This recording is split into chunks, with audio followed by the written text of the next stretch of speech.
Assalamualaikum warahmatullahi wabarakatuh. Berjumpa kembali bersama saya Eis Widiati di mata kuliah Perilaku Konsumen. Saat ini kita telah memasuki pertemuan sesi ketiga yang akan membahas mengenai segmentasi pasar.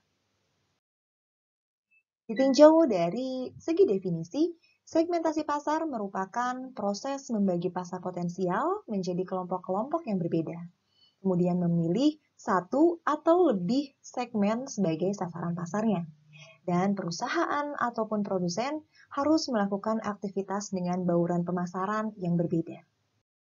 Contohnya di sini adalah Hotel Jaya Marriott, di mana ia mensegmentasikan jenis layanan jasanya sebagai hotel berbintang 5 yang memiliki harga cukup sensitif karena dia termasuk harga yang pricey, kemudian cocok untuk aktivitas menginap jangka waktu yang singkat. Ada juga jenis fasilitas yang disewakan berupa Spring Hill Suite, di mana fasilitas yang suite namun dengan harga terjangkau. Untuk Resident Inn, dia mencoba menunjukkan fasilitas seperti apartemen dan bisa menginap dengan jangka waktu yang lebih lama atau bisa diperpanjang.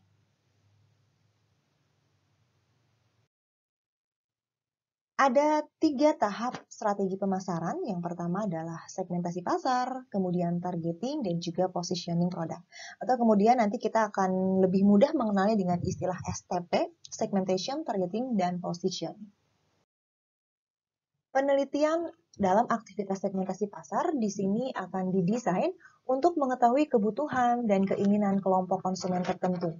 Untuk tujuannya adalah mengembangkan produk khusus yang dapat memuaskan kelompok tersebut. Contohnya produk pasta gigi bermerek Sensodyne. Bahwa di dalam produk tersebut, ia ingin memberikan tujuan atau manfaat dari sebuah produk terhadap konsumennya, yaitu yang memiliki keluhan pada gigi sensitif. Desain segmentasi produk tersebut akan menjadi acuan dalam aktivitas repositioning produk. Contoh lainnya adalah produk brand Sharp yang melakukan targeting pada konsumen anak muda. Salah satunya dengan mengeluarkan produk HP. Mungkin sebelumnya kita hanya mengenal brand Sharp tersebut hanya memiliki produk-produk elektronik rumah tangga saja. Untuk mengidentifikasi media yang paling sesuai dalam aktivitas beriklan, sebuah perusahaan ataupun produsen dapat menggunakan media seperti YouTube, sosial media, radio, ataupun televisi. Berikut terdapat 9 basis segmentasi, mulai dari segmentasi geografis, demografis, psikologis, psikografis, sosial budaya, penggunaan, situasi penggunaan, benefit, dan segmentasi campuran. Dalam aktivitas segmentasi pasar misalnya, kita dapat membagi berdasarkan basis segmentasi. Contohnya, segmentasi geografis dan demografis. Untuk segmentasi geografis, kita dapat mengamatinya berdasarkan perbedaan letak daerah, ukuran kota, kepadatan penduduknya, hingga iklim. Kemudian kita jabarkan seperti apa variabel segmentasi di dalamnya. Apabila kita kaji berdasarkan segmentasi demografis, kita dapat melihat dalam sudut pandang usia, jenis kelamin, status perkawinan, pengeluaran konsumen per bulannya, latar belakang pendidikan, ataupun pekerjaan. Baik, kita akan bahas dari poin yang pertama, yaitu segmentasi geografis. Teori di balik strategi ini adalah konsep di mana orang yang tinggal di suatu daerah yang sama cenderung akan mempunyai kebutuhan dan keinginan yang sifatnya serupa. Dan bahwa kebutuhan dan keinginan ini sifatnya berbeda dari kebutuhan dan keinginan orang-orang lain yang tinggal di daerah yang berbeda. Contohnya, saya tinggal di daerah Karawang yang terkenal dengan iklim atau cuaca yang terbilang panas kondisinya. Saya pasti tentunya di daerah seperti Karawang ini akan membutuhkan seperti halnya air conditioner untuk sebuah ruangan.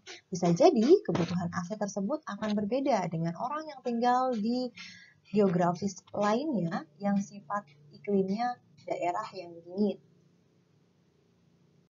Yang kedua, segmentasi berdasarkan demografis. Kita dapat melihat berdasarkan usia, jenis kelamin, status perkawinan, pengeluaran per bulan, hingga latar belakang pendidikan dan pekerjaan. Segmentasi berdasarkan demografis ini nanti terdapat beberapa fase yang akan dikenal sebagai berikut. Fase utama terdiri dari 3, yaitu Professional Adulthood, First Adulthood, dan Second Adulthood.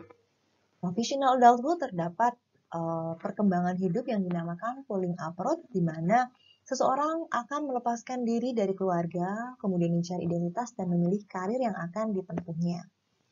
Untuk fase berikutnya, yaitu First Adulthood, terdapat 3 tahap perkembangan hidup seseorang, yaitu rentang usia dari 30 hingga 49 tahun, dimulai dari reaching out, di mana seseorang akan berusaha mencari pasangan hidupnya, kemudian meniti karirnya, dan aktivitas perkembangan berikutnya yaitu questions, di mana akan mencari nilai diri, mengevaluasi kembali dengan hubungan-hubungan sekitar, dan midlife explosion, di mana seseorang akan mencari makna hidup, kemudian menilai kembali perkawinan dan aktivitas anak yang telah ia miliki. Fase berikutnya yaitu second adulthood. Terdapat 3 tahap perkembangan hidup, yaitu mulai dari settling down, yaitu menyesuaikan diri dengan realitas karir, kemudian anaknya yang sudah pergi, dalam arti sudah menikah dan meninggalkan keluarganya, dan sejauh mana aktif di komunitas atau lingkungan sosialnya. Kemudian tahap perkembangan hidup yang kedua yaitu mellowing, di mana akan menyesuaikan diri dengan masalah kesehatan karena rentang usia 56 hingga 64 tahun tersebut cenderung seseorang tersebut telah memiliki keluhan-keluhan dalam kondisi kesehatannya dan juga telah mendekati masa usia pensiunnya.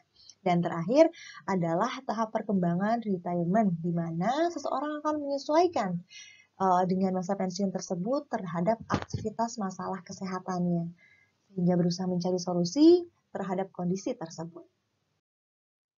Contohnya di sini segmentasi jenis kelamin pada contoh produk iklan Honda.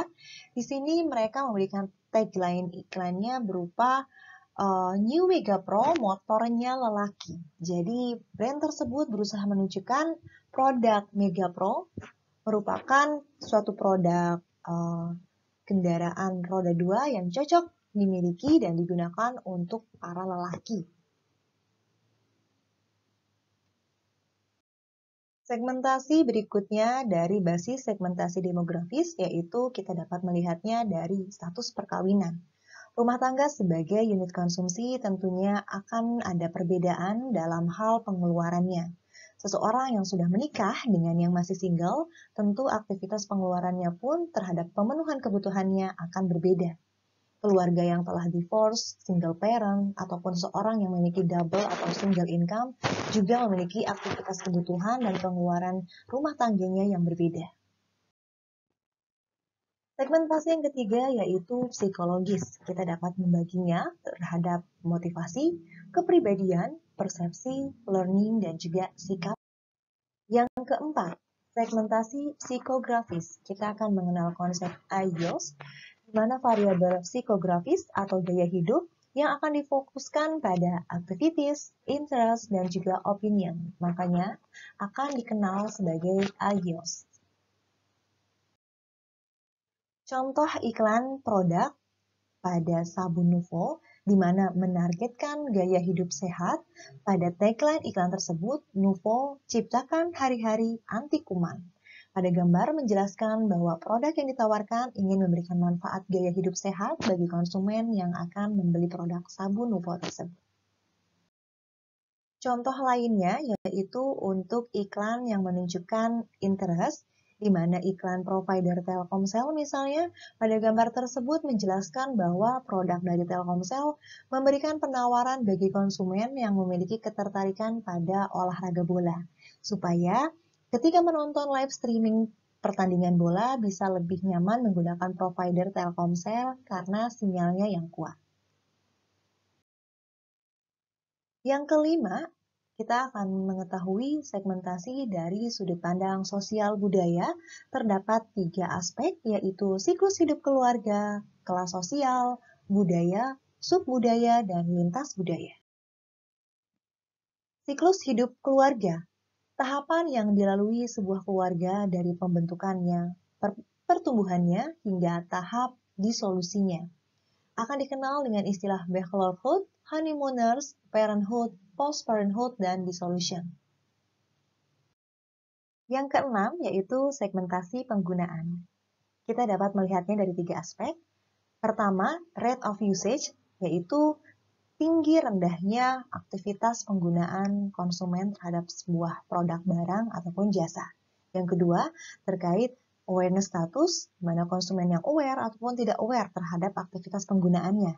Terakhir yaitu brand loyalty. Kita dapat mengklasifikasikan konsumen, di mana konsumen yang loyal terhadap sebuah brand atau dia termasuk yang brand switcher. Jadi yang masih memungkinkan untuk berganti atau berpindah terhadap produk brand lainnya. Contohnya pada iklan Diabetasol yang memiliki tujuan untuk menciptakan kesadaran dan menarik minat konsumen. Pada iklan tersebut, menyampaikan pesan, ingin diet maksimal, yuk hindari hal ini. Melewatkan makan, minum minuman bersoda, kurang tidur, dan kurang beraktivitas. Pada gambar tersebut, menjelaskan tentang ajakan untuk dapat menjalankan gaya hidup sehat, agar dapat meningkatkan kesadaran konsumen. Maka, konsumen yang mengonsumsi produk Diabetasol harapannya mampu meningkatkan kesadaran dan menarik minat konsumen terhadap perubahan pola gaya hidup sehatnya. Yang ketujuh yaitu segmentasi situasi penggunaan. Segmentasi ini berdasarkan acara atau situasi khusus. Contohnya, bila mana anak saya Rina memperoleh kenaikan gaji, saya selalu ditraktir olehnya makan malam di restoran misalnya. Jadi ada aktivitas yang berbeda, aktivitas situasi khusus yang memang hanya dilakukan ketika ada momen tertentu.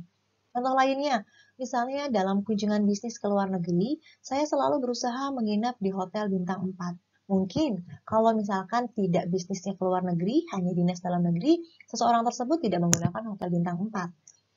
Contoh terakhir misalnya saya selalu membeli bunga untuk istri saya, untuk pasangan saya di hari ulang tahun perkawinan. Jadi seseorang tersebut hanya membelikan bunga di momen perkawinannya saja, di momen ulang tahun perkawinan. Jadi di momen lainnya yang bersangkutan tidak memberikan hadiah bunga seperti itu. Jadi memang hanya ada pada situasi khusus tertentu saja. Yang kedelapan, benefit segmentation, di mana melakukan segmentasi atas dasar manfaat yang paling penting dan bermakna bagi konsumen. Contohnya untuk produk jasa Prudential, SanDisk, Data Protection, CDR untuk Good Health, ataupun Listerine untuk kesegaran mulut. Di sini contoh iklannya yaitu produk pasta gigi NASA yang memberikan double benefit misalnya. Produk pasta gigi NASA menawarkan manfaat yaitu menjaga kekuatan gigi serta menyegarkan nafas. Aspek pertama yaitu demographic psychographic profiles of Newsweek, di mana merupakan segmentasi gabungan antara sudut pandang demografi yang meliputi usia, jenis kelamin, dan status perkawinan dengan aspek psikografi untuk aktivitas penelitian pada kasus ketertarikan membaca informasi berita. Atau yang kedua, seseorang juga bisa melakukan penelitian atau analisis terhadap sampel kualitas demografis cluster jika membaginya dalam aspek blue blood estate ataupun young influential. Tentunya di dalamnya akan ada perbedaan dari sisi penggunaan perilaku konsumen dengan klaster-klaster masing-masing tersebut. Yang ketiga yaitu Values and Lifestyle System, atau kita akan mengenalnya dengan sebutan VALS, yang merupakan segmentasi psikografis paling terkenal di dunia yang dilakukan oleh perusahaan riset internasional yaitu Strategic Business Insight pada tahun 1978. 10 tahun kemudian, VALS mengalami perbaikan agar lebih dekat dengan perilaku konsumen yang sesungguhnya.